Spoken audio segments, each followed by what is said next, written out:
Let's begin today by acknowledging the traditional owners of the land on which we record today, the Turrbal and Yagara people, and pay our respects to the elders past, present, and emerging. Hi, I'm Laurie, Associate Director, Executive Search at Troocoo. I'm really excited today to be joined by Damian Bell, Group CEO at Vertaview Group. Our conversation today will take a closer look at the person beyond the title and explore his experiences, perspectives, and motivations that have shaped his career and leadership journey to date. I hope you enjoy.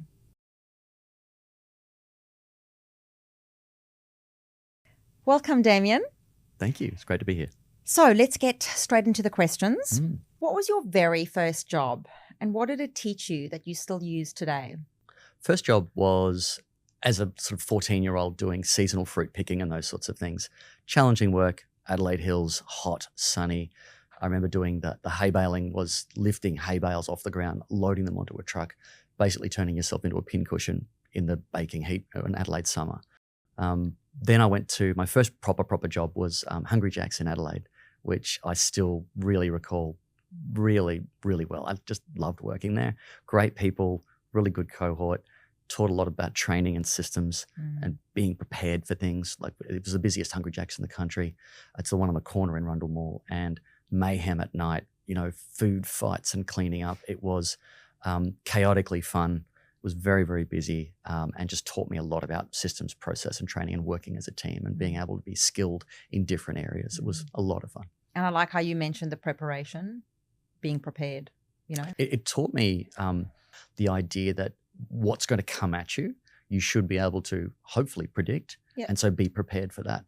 And it's kind of segued into a lot of different things in my roles as well. Is I have a commitment to my staff and anyone else for a meeting. I will show up prepared. Yep. Trust me, I will do it. I'll value your time. Hope you value mine. I want the papers beforehand. I will promise you that I will read the papers before that meeting and be prepared. I'll be prepared, but you need to be prepared too. That's exactly right. I don't expect anything from anybody else that I'm not prepared to do myself. And I will value your time if you value mine. Yeah. And do you still eat Hungry Jack's? I do, actually. Bacon double cheeseburger deluxe. It's the go-to. Oh, no, Damian. Yes, absolutely. It's a guilty pleasure. It's still the best burger. I'm in my humble opinion. Better than Macca's? Yes. KFC? Comfortably. Oh, no, not my bags. No. My kids like the Zinger burgers. The Hungry Jack's days were formative in the way that I will still burger of choice, bacon double cheeseburger deluxe. Easy. Love that. What is a pivotal moment from your career that's led you down the path to where you're at today, and what were your learnings from it? I think the pivotal moments are a series of sliding doors, I guess. A few were about getting some work experience through a family friend. Then having the ability to hold a conversation based on that work experience with a lady at the law firm that I had missed the cutoff for applications, and I was lucky enough to be in the same room as her once, and she gave me her card, and her name was Elspeth Arnold, but for meeting Elspeth that day, I actually don't think I go down the same path. I'm in a very different channel of article clerks and legal practice in different places. So definitely you meet these people and interact with them. There was a guy I did some work experience for called Tim Payne at ANZ many, many years ago. And he gave a young kid a chance, and I was doing work experience for free just to get some experience. Then you go through some interviews that I think I said the right thing at the right time. Yep. Always good to sort of just, I wouldn't say stick the landing, but yeah, as close to it. Then getting the opportunity to work with some amazingly talented people. There was a role that I had in banking in a team called Capital Solutions, where sort of a 6 or 8 group of people, incredibly talented in many different ways. And this is what sort of also taught me earlier on about the benefit of team collaboration and highly skilled people, but from different areas. So there was a maths PhD, and there was a lawyer, an accountant, there was a commerce guy, a financial modeler. All these different skills came together to make what was an incredible team that was very effective and very successful. So these sorts of moments when you get to work, the opportunity is presented by someone, being in the right place to be able to seize that opportunity, and then doing the work that actually builds the skill base, and then merging that skill base with 3 or 4 others. Great things can happen. Still the most fun I've had at work ever. What was one of the biggest challenges you faced early in your career, And how did it prepare you for this role as Group CEO at Vertaview Group? I think the bigger challenges, or the things that I've learnt, and probably took longer than I would have liked to have taken to learn it, was how to genuinely lead people, bringing people with you rather than directing people. That was something that, as a young executive at sort of 35 odd, I didn't have that in my toolkit. I was so focused on execution. I was so focused on delivery. I didn't do a good enough job, I think, of bringing people along with me. And I thought I was doing the right thing. I was, well regarded and well rewarded. That was all fine, but there was a missing piece that I didn't have, and I wish I did have that. Then you get the learning of getting a title. We talked earlier about people can take titles and take them to heart far too much. Oh, I'm a CEO now. This is actually, you may have that title, but you might not have the full toolkit. Yeah. And also falling into the trap of, oh, I've got this big title and I've got this office in the corner. I'm going to behave this way because that's the way I think I'm supposed to behave, when you're not really ready for it. Yeah. The old saying, you start to believe your own marketing or drinking your own bathwater, those sorts of narratives around just getting a little bit ahead of yourself, and you have your own Icarus moment where you just fly a little bit too high and you've got to come down, and that's where you hopefully got a great network around you that can ground you, can bring you back down to things and say, hey, look, you're still the same person that did that dumb thing when you were 22. We've got the receipts. We know where you've been. So, and it's really good to have that cohort around you. And I don't think the learning was being closer to that cohort at that time when the career took off would have been a really good grounding thing. Yeah, absolutely. Thank you for sharing that. Okay, on to Vertaview Group in particular. What drew you to the organisation? I know it's been about 9 months. Yeah. So talk me through that, please. It's a common question, because on my journey it looks really different. I hadn't had experience working in the disability sector or the aged care sector before, so that was conceptually a really big change. What attracted me was purpose. You rarely get an opportunity to do or to take your skill set into an environment where the fundamental thing you're doing is good.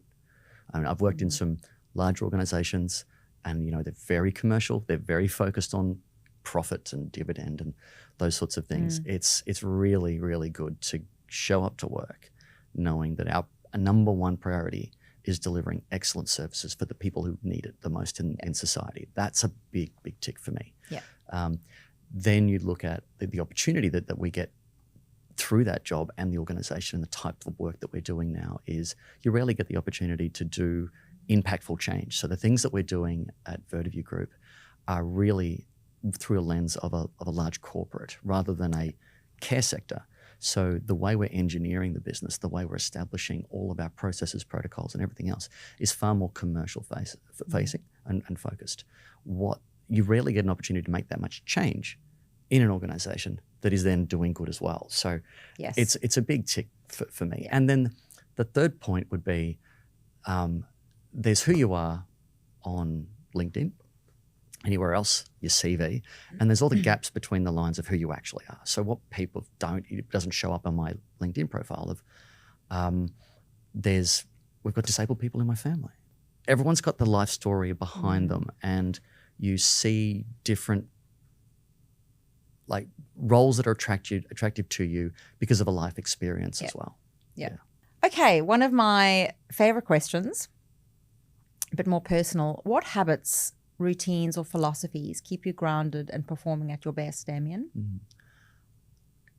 It's evolved over the years. I never really had a plan to it. I know people sort of finalize or try to look for these schedules, and you see them online, these CEO schedules. I'm supposed to do this and then I'm supposed to do that. And thankfully now that sort of era seems to be flexing around where you've got, I hear Bezos doesn't take a meeting before 10, doesn't get up at 4 and then work out for 3 hours with a Pilates. So I like the fact that it's more flexible and you can find your own path now. So my thing is I'm a bit of an early riser. So I value sleep a lot. So early riser, I like to wake up, read all the papers online, then go for a walk if I can. If the schedule fits it, I just enjoy the opportunity to clear my thoughts and also maybe think through some of the key things that are on my plate at the moment.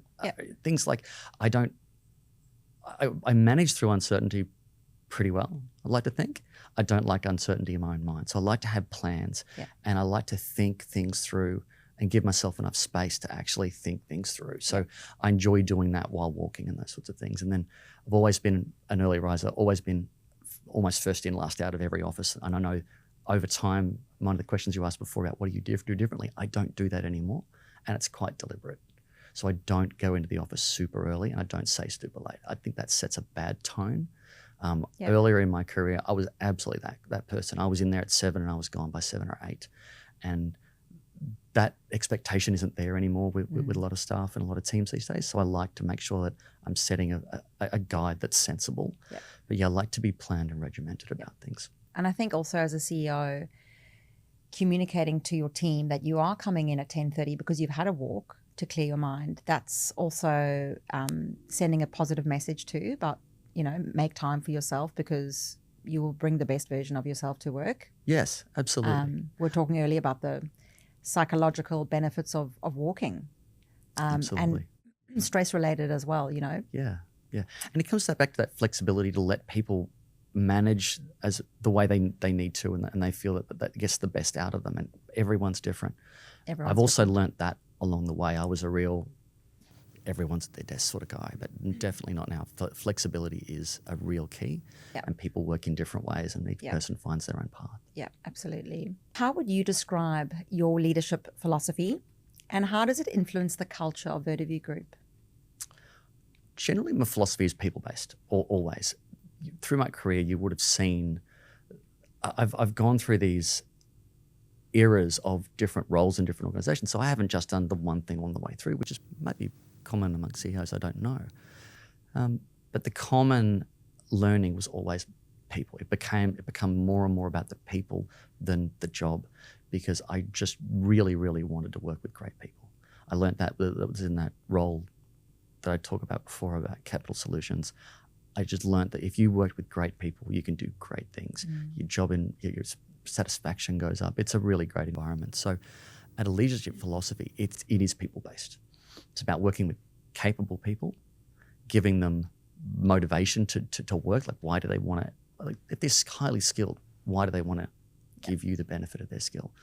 And then giving them license, right? Stepping back and saying, great, you're a capable person, you're motivated, right? My job now is to step back and give you license to do your job and what you're here for. I think that's one of the core tenets of how I'd like to lead. Management philosophy and style is very much around maintaining a really healthy regulatory and customer position, protecting the brand. We talked about brand before. Incredibly important in some of my roles. That the brand is very important. It gives us our social license to do what we do. We need to make sure that we protect it and make long-term decisions for the brand equity, and making sure that we're custodians of a very, organizations that we manage and help run are over 100 years old. It needs to be here in another 100 years. So we managing a legacy custodians of it for a period, and we hand it to someone who's hopefully a little bit better than we found it. Love that. Thank you. Okay. What is the best piece of advice you have been given in your career? The best piece of advice is that there are no shortcuts. There just aren't. And I've learnt that over the years. If you think you've found the secret sauce or you've found the way through, that's a shortcut. There just isn't. And there's no substitute for just doing the work. You will gain vastly more over the longer term by simply just doing the work. It's, you can do your 10,000, it's like the 10,000 hours theory. There's no shortcuts. You just got to grind through it and get great at something. And there are no shortcuts. And that's sort of, if you can find yourself with capable people with an attitude like that, you'll find people who are ready to help, that are contributing really solidly and aren't, as I said, cutting corners and just getting the work done. Love that. Thank you. That nugget of gold. What are you most curious about right now? Curious is, it's almost bordering on cautious about, because curious and cautious for me right now is kind of the same thing. So we've got... You're not allowed to say AI. No, I'll left that out. So workforce. And I know there's no AI is obviously is one of them, but I'm not. Everyone says that right now because it's the obvious thing. Workforce. It really is going to be a really fascinating challenge how Australia manages workforce planning and workforce capability over the next decade or two. We're going to come into this demography of an aging population. We have rising underlying costs of construction. Housing is an issue. Affordability is an issue. We have what looks like sort of stagnant rates. We have a slightly uptick in unemployment now, which is seeing little strange things in the marketplace. So planning for a future workforce. And because we've got a lot of staff, we've got close to 3,000 staff, so planning into next year or even the year after, we're actually doing that now. Yeah. We have to think of innovative ways to attract and retain staff, to skill them, to ensure that we're maintaining compliance in an increasingly complex environment. Yep. That is probably right up there at the moment. I like how you differentiate between curious and cautious. Yeah. I'm cautious because there's risk in our business. We're a people business of getting it wrong. I'm also cautious of getting on the wrong side of a trend that moves really fast. Yeah. AI is the obvious one, but cautious, curious, cautious, but optimistic. We had a really large people strategy day with the board last Friday, and it was really kind of upbeat, actually. We can see some configuration issues in the business that we can work on. Yep. So we've gone really deep in the data to work out, hey, look, where are all these thousands of people working? What's the mix? What's going on? But quite an upbeat environment and vibe, because we think we've got some ideas on how to build a capable workforce and how to make it engaging, make sure that we're doing the right things around retention and attraction. So those sorts of things are actually really kind of interesting. I know it's probably down your alley as well, but the people side of the business is fascinating, complicated, but also there's real upside to getting it right. Yeah. Oh, absolutely. Thank you. Which book, movie, or podcast has inspired you most lately, and why? And you can say a book, movie, and podcast. You don't need to pick one. What comes to mind? The Hit Refresh book was really good. Coming into a new role where I was taking over from a leader who'd been there for a very long time as well. So that concept of how Microsoft evolved under a new leader was really interesting for me. Then a light read, The Chairman's Lounge. I enjoyed that as a like almost popcorn book, because I travel a lot, so I really don't like traveling and airlines and cancellations and those things. So that's been a bit of fun. And I do the Diary of a CEO podcast and when I drive and those sorts of things. But trying to read as much. So I read a lot. Probably every newspaper I can get online. I like to read the way it's printed as well, rather than the scroll version. I like to see how they lay it out, because that can send a signal as to what they think is important or not.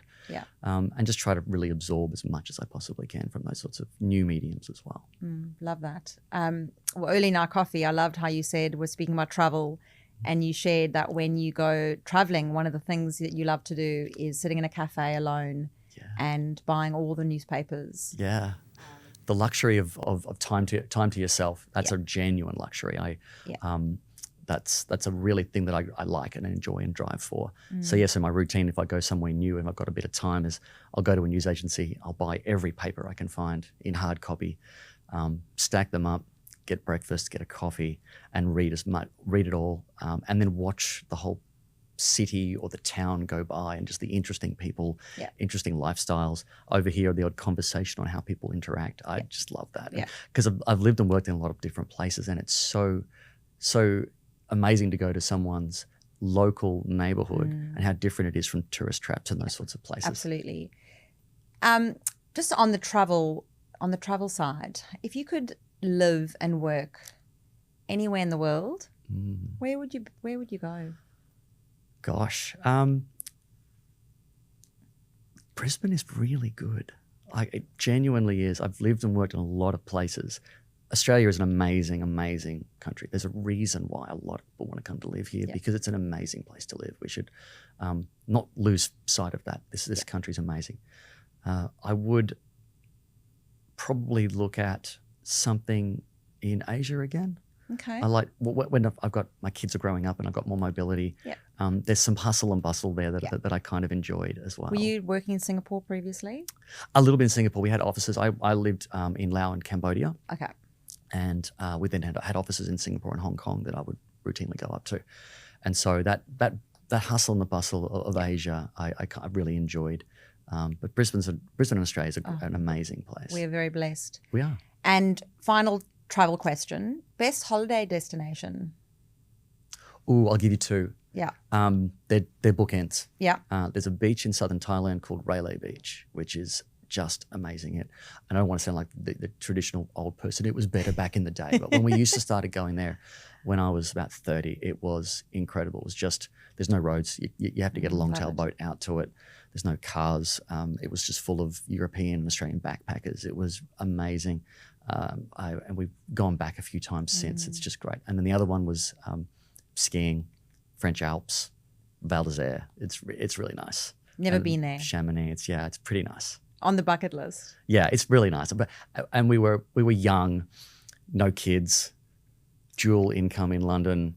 Different got pounds to spend. It's completely different. So I don't think I would quite manage that with the 3 kids and the 5 of us now. So they were really amazing places to go to. Thank you. If your career had a soundtrack, what 3 songs would be dead certain to feature on it? And this is where I thank you for giving me the heads up on this question, because if you hit me with this cold, I would just be a stunned mullet. I love music. I'm obsessed with music and sport and my work, and pretty much what I do, and my kids. Look, and I take by eras, so I actually had to think about it. What would over my working career? I'll start with a song called "Got to Get Through This" by Daniel Bedingfield.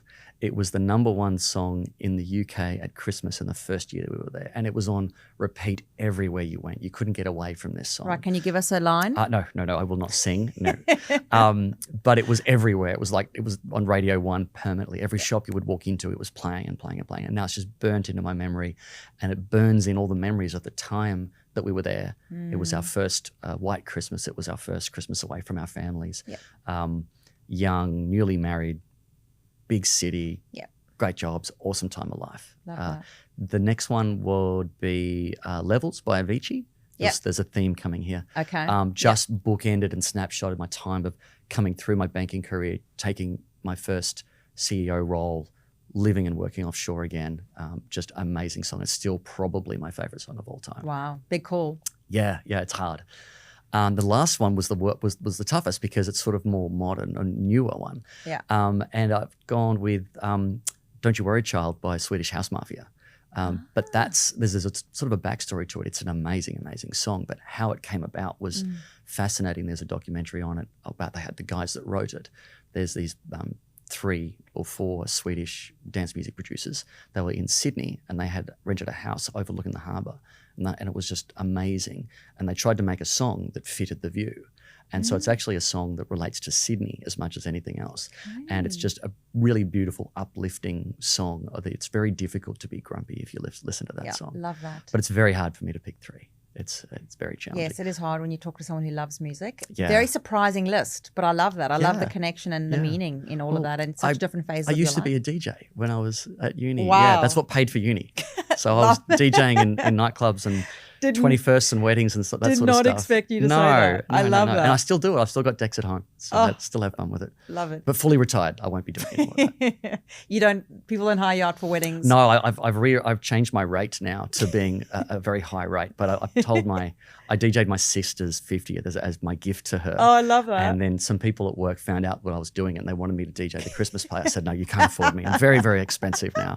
And I said, I'd do it. I think I said I was going to cost them $5,000. I'll do a set for $5,000 and you have to donate the money to charity. And that was the only condition I was. I love that. That's great. It would be. It takes a lot of practice to get good at that. So not up to speed, but yeah, a lot of fun. Damian, thank you so much for taking the time to spend with us today. It's been wonderful to get to know the man behind the CEO title. We really appreciate it. Thank you. It's been a pleasure. Thank you.